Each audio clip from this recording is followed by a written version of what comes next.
বাংলাদেশের অজিবদ আলোড়ন তুলেছে সবখানে।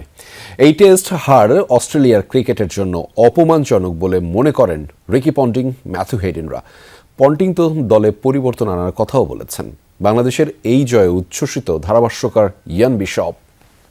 Australia has been humiliated on home soil, belted by 9 wickets against Bangladesh.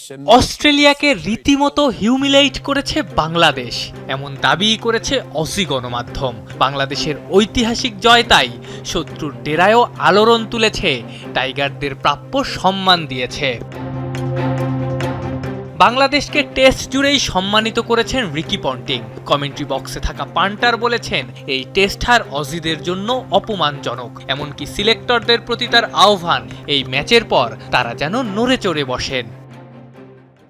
সত্যি বলতে বাংলাদেশ এত ভালো ক্রিকেট খেলবে এটা আমি একদমই আশা করিনি। বাংলাদেশ দল সত্যি আমাকে অবাক করেছে। তারা প্রতিটি বিভাগে অস্ট্রেলিয়াকে দাপটের সঙ্গে হারিয়েছে এবং এই জয় তাদের প্রাপ্য ছিল। অস্ট্রেলিয়ার ব্যাটাররা ফাস্ট বোলারদের বিপক্ষে পুরোপুরি অসহায় হয়ে পড়েছিল। কিছু জায়গায় পরিবর্তন আনার সময় এসেছে। খুব সম্ভবত এটা ওপেনিংয়ে বা তিনে। বাংলাদেশের কাছে এই হার অজিদের জন্য লজ্জাজনক, এমন দাবি করেছেন সাবেক ওপেনার ম্যাথু হেইডেন, যদিও টাইগারদের কৃতিত্ব দিতে ভোলেননি।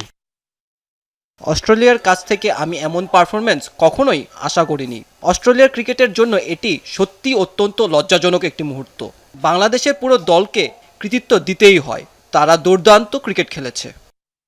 বাংলাদেশের এই জয়ে উচ্ছ্বসিত ধারাভাষ্যকার ইয়ান বিশপ। পাশাপাশি এটাও বলেছেন, যারা এতদিন বাংলাদেশের অর্জনকে খাটো করার চেষ্টা করেছে, বাংলাদেশের এই জয় তাদের বিরুদ্ধে চপেটাঘাত।